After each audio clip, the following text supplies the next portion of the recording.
दरम्यान एकनाथ शिंदेंबाबत केलेलं वक्तव्य हे अतिशय निंदनीय असल्याचं मुख्यमंत्री देवेंद्र फडणवीसांनी म्हटलं.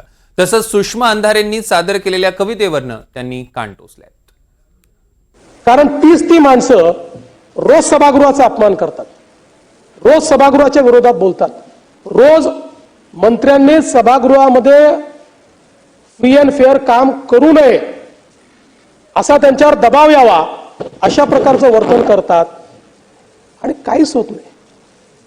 कसं चालेल? शेवटी या सभागृहाचा काही सन्मानच राहिला नाही. आता आपण काल या सभागृहामध्ये दोन्ही सभागृहांमध्ये शिंदे साहेबांच्या विरुद्ध जे अतिशय खालच्या दर्जाचं वक्तव्य झालं किंवा कविता झाली त्या संदर्भात आपण इतकी चर्चा केली सभागृहाने, आणि याच सभागृहाला डिवचण्याकरता पुन्हा उद्धव ठाकरे गटाच्या एक नेत्या तीच कविता वाचतात. याचा अर्थ काय आहे? तुम्ही इथे बसलेले जे 288 लोक आहेत तुमची काही औकात नाहीये, हा त्याचा अर्थ आहे.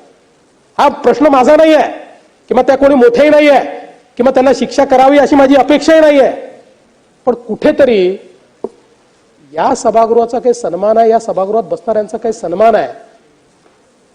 इकडे संविधानाच्या बाता मारायच्या आणि तिकडे संविधानाने तयार केलेल्या सभागृहाचा रोज अपमान करायचा.